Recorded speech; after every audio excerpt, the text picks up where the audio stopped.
Previously on Alan Wake, Alice has been kidnapped. Alan, please help me. Alice? You'll do exactly what I say if you ever want to see your wife again. I can't tell anyone except my agent Barry. Damn it, Barry, they'll kill her. You're my best friend, and I'm worried that you're not right in the head. The ransom is a manuscript I supposedly wrote that's coming true before my eyes. It happened just the way it was on that page. So dark. I have found only a few scattered pages. I want the entire manuscript. The deadline is in 2 days. I found Mr. Wake's pages. Good girl. How the hell did she get her hands on the manuscript anyway? I don't know. She's resourceful. I told you were too hard on her. Listen, I found out all sorts of interesting stuff while I was digging around. Yeah. Mr. Wake, it's Sheriff Breaker. We have an FBI agent here, Agent Nightingale. FBI? He's anxious to see you. You'd better come to the station. Okay, I'll be right over, Sheriff. Let's make this quick, huh? Help you folks? Name's Randolph. I'm the manager. We're looking for Rose. Works as a waitress down at the diner. Rose, sure. Nice girl. Who wants to know? I'm Alan Wake. The writer, huh? I heard on the radio you were visiting. Well, I'll show you her trailer. That Rose, she's a nice girl. Always pays her rent on time. As I was saying, Al, I found all sorts of weird stuff from the local newspaper's archives. This place is crazy. Disappearances, mysterious deaths, urban legends come true, and get this, most of this stuff takes place around Cauldron Lake. Well, you ain't wrong, mister. The Indians thought the lake was a doorway to the underworld. I'm the God-fearing type myself. I don't hold with that sort of thing. Yeah, okay. Anyway, there was an island there owned by a guy called Thomas Zane. Now, some of the articles I found about him make him out to be a famous writer, but I ran a bunch of searches, couldn't find a single thing he wrote. Zane was heavily into diving, so much so that the place came to be called Diver's Isle. But the volcano under the lake erupted in 1970, and Zane went down with the island.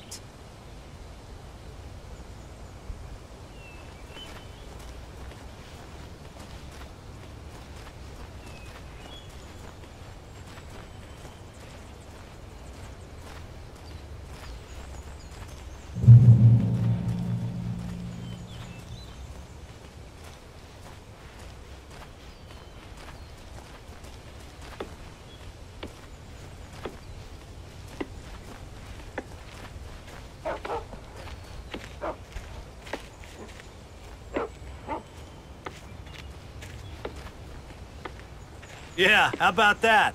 It was there in the morning, as if it had fallen from the sky. But it would take a tornado to lift something like that. We're damn lucky it didn't crush any of the trailers.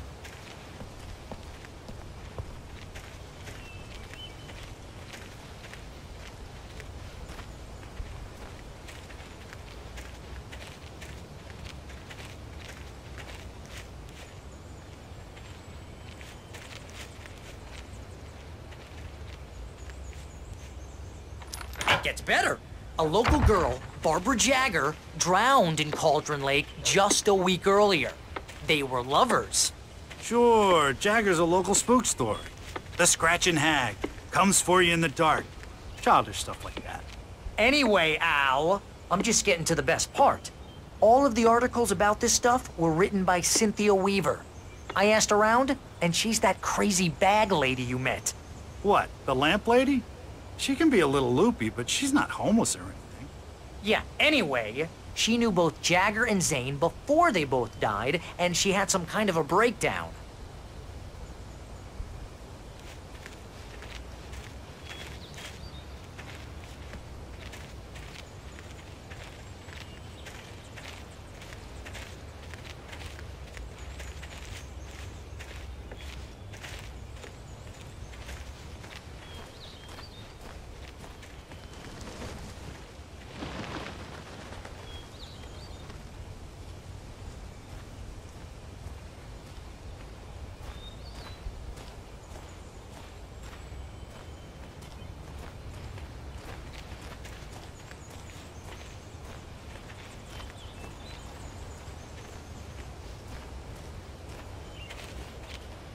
Well, mister, this here's Rose's trailer.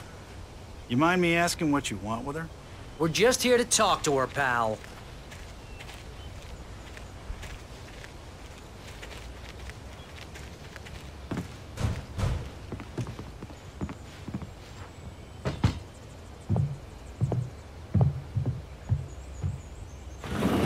Welcome to... Oh dear, Mr. Wake. I'm so glad you're here. Rose, you have my manuscript? Oh. Oh yes. Yes. Please, come in. Hey, this is really good. Rose, Yes, my manuscript. I really need it. I understand. I know what you need. A muse to inspire you. Oh, for Barry? She doesn't have anything. Yeah, hey, Al, what's... Oh... Barry! What? What?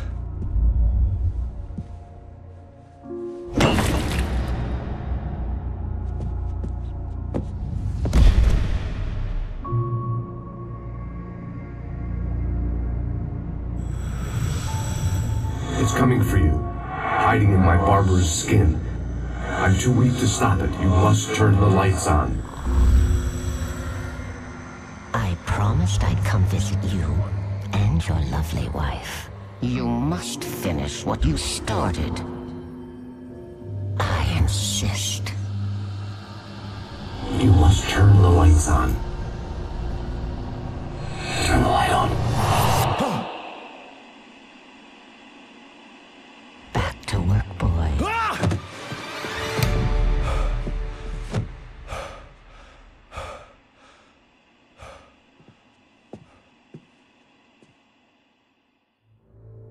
I felt nauseous, hungover. Only anger kept me going. I can't tell reality from dream anymore, but it seems I have an imaginary editor to help me. She's an old woman in a funeral dress. I call her Barbara Jacker. She's very strict. I'm writing faster and faster. My manuscript is being heavily revised. The edits are getting very aggressive, and each day there's less of me and more of her. I hate it, but I know she's right. She promises me I can save Alice this way. She knows more of this than I do.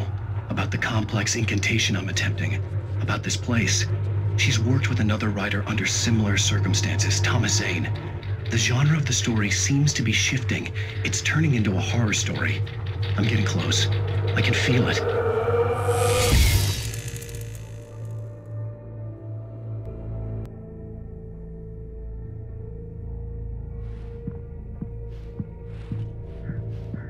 Rose took a day from me. I had less than 12 hours left to meet the kidnapper.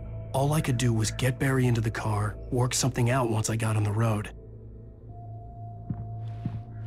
Barry was out of it. He was way too heavy to carry. You're right. I deserve more money. I'm so handsome. Welcome to the Oh Dear Diner. What can I get you today? Coffee? I couldn't work up much hate for Rose. Something had used her to get to me and left its mark. First refill is free. Milk and sugar on the counter there. Would you like to hear today's specials? Thank you. Have a nice day. Come back. My gun and flashlight were gone.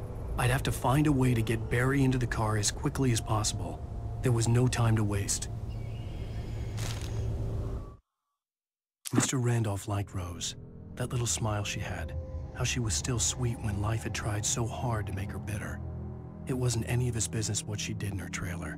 But those strangers, the writer and his smart-ass sidekick, looked like trouble. And they'd been in there for hours, way past her normal bedtime. He reached for the phone and called the sheriff's station.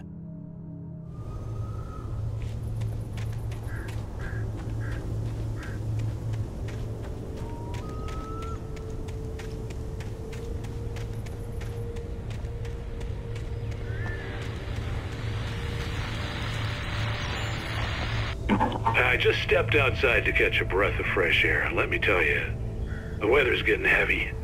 Nights like this make me especially glad I'm here talking to you and not home in bed. Once the weather takes a turn like this, I can't sleep at all. It's all tangled bed sheets and dark thoughts, punctuated by the occasional plunge into nightmare. Is it just me? Well, perhaps it is. But I hope I can make the night a little bit easier to get through. Caller, you're on KBF FM. Hey, Pat, it's Walt Snyder. What's on your mind, Walt? Well, I am the way you are, but, well, I can't sleep either, you know? I just been staring out the window here, trying to make sense of it all, but, I ain't been drinking either, you know? Well, you sound like a man with a problem, Walt. Yeah, I had argument with Danny, and, then I got in trouble with the law, and, I'm just, well... I heard something like that, Walt. Yeah, well, Danny's my best friend, and, they let me out on bail today, and now I'm just alone here at the window, waiting. Man, and there's something in the air tonight, man. I was just outside looking up at the sky above our broadcast tower thinking the same thing. What are you waiting for, Walt? I don't know. Something's gonna happen. I think I better go. Well, Walt, maybe... No, thanks, Pat. Well, good luck to you, Walt. Hang in there. Let's take a little break, folks. This weather's really something else, huh? How can I be sure?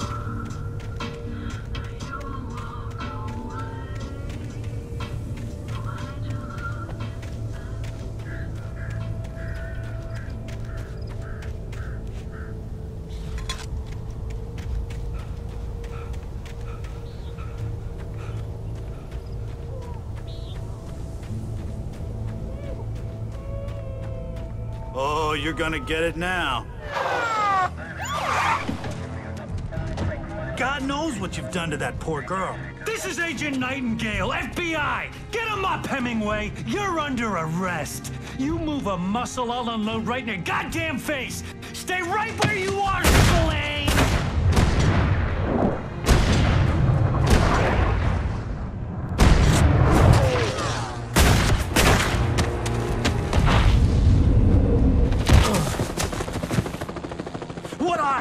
I'm standing right here, you goddamn maniac!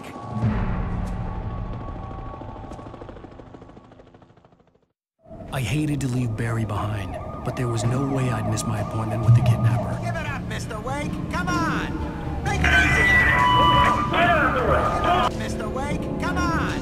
Make it easy! Get after it! Don't let him get away! Move it! I'll have your chance if you let him get away!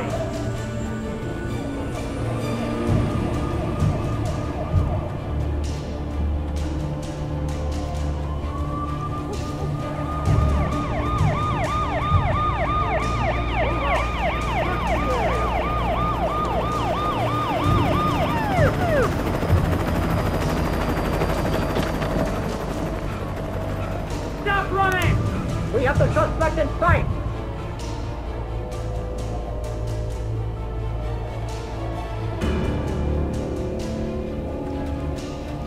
Okay, men, keep your eyes peeled. He's gonna try to make it through here. Oh, damn. Whoa!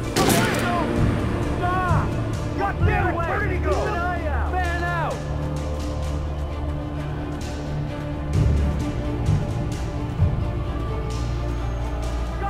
Where did he go? Listen away! Keep an eye out!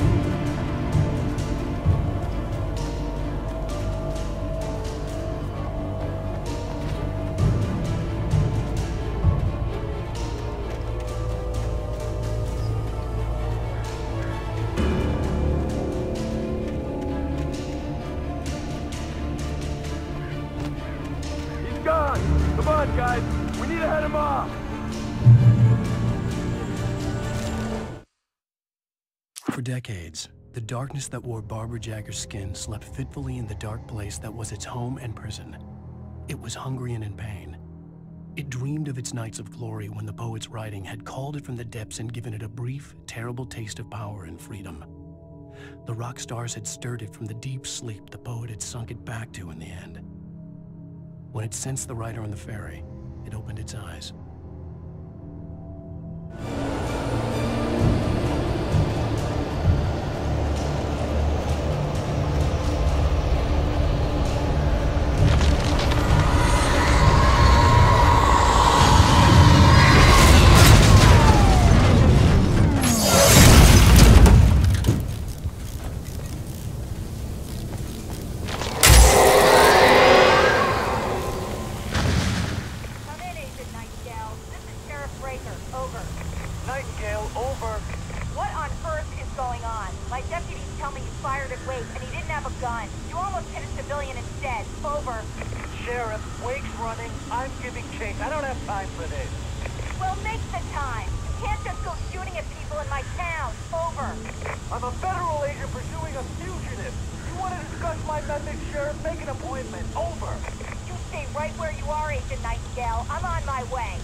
Rose didn't know how the strange old lady got in her trailer, and she looked wrong somehow.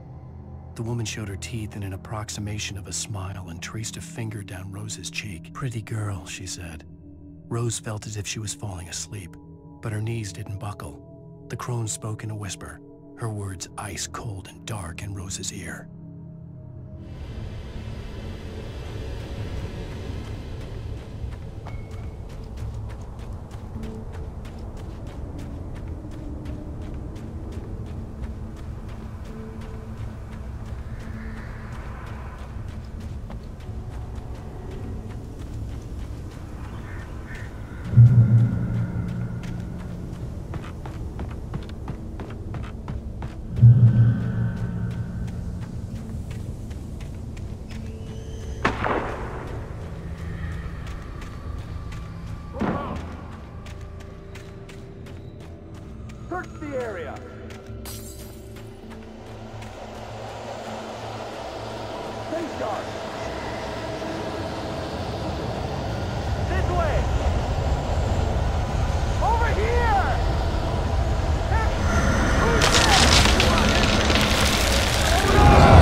This horror was everywhere I went, circling me. The cops didn't stand a chance. They were after a writer, not a monster.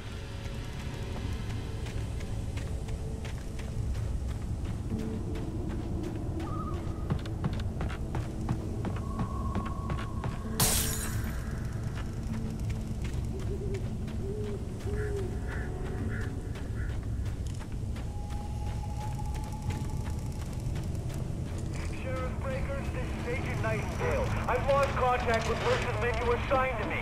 It's Wake's doing. Wait, are you seriously telling me that geek writer just took out my deputies? Are you kidding? I mean, have you seen this guy? He wears a tweed jacket. Over. He's the guy we're chasing. If it's not him, who then? Bigfoot? Over.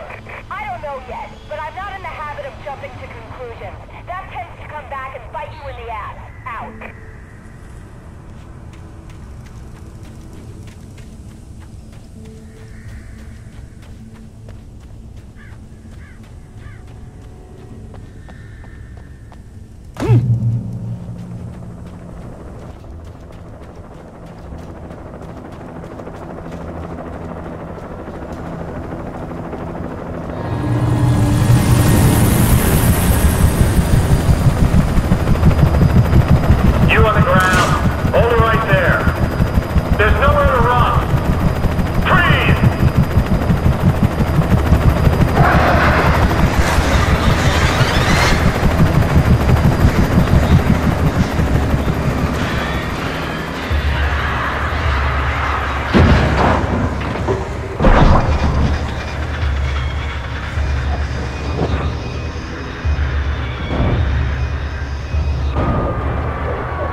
This is James. Mulligan Thornton, come in. Over.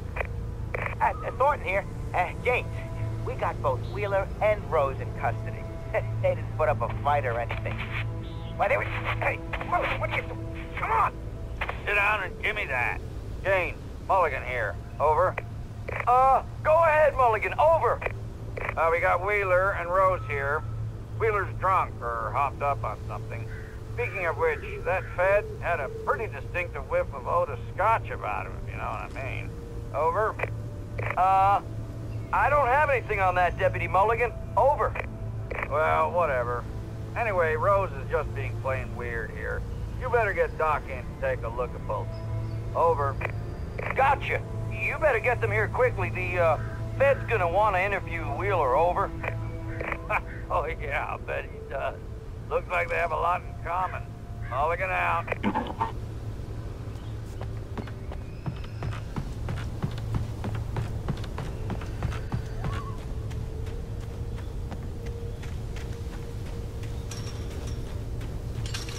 I imagined that the broadcast tower in the distance was part of the local radio station.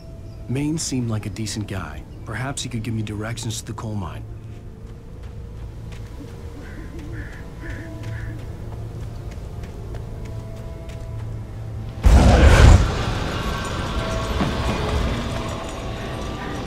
Unnatural shadows clung to the gate. The darkness that was after me was trying to stop me. I wouldn't get through without a light.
took me a moment to remember the flashbang grenades.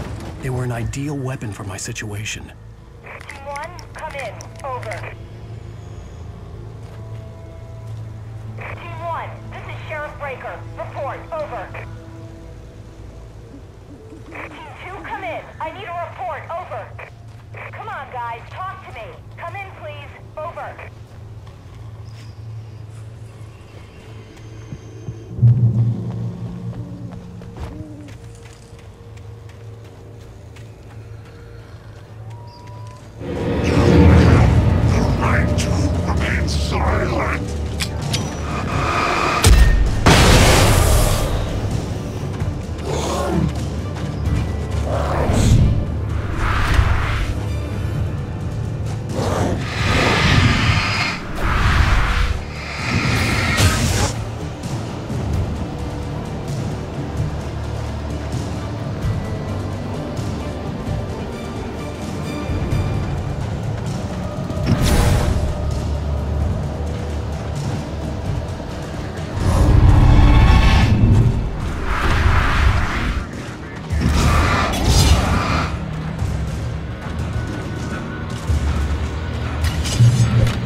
Call.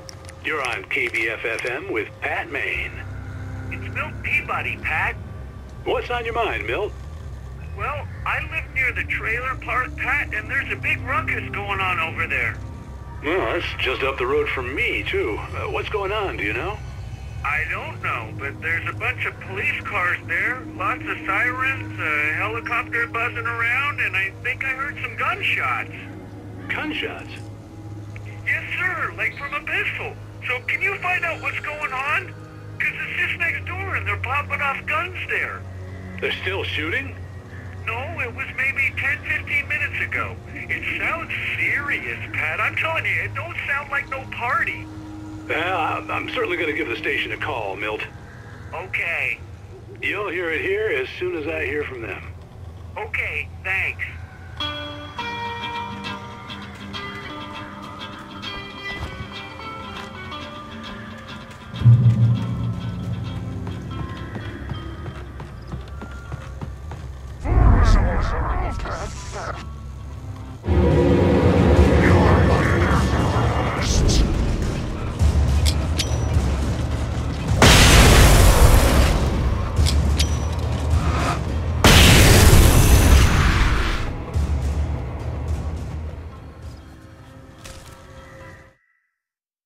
Touched by the dark presence, Rose was lost in a dreamland where everything was drawn in black and gray crayons.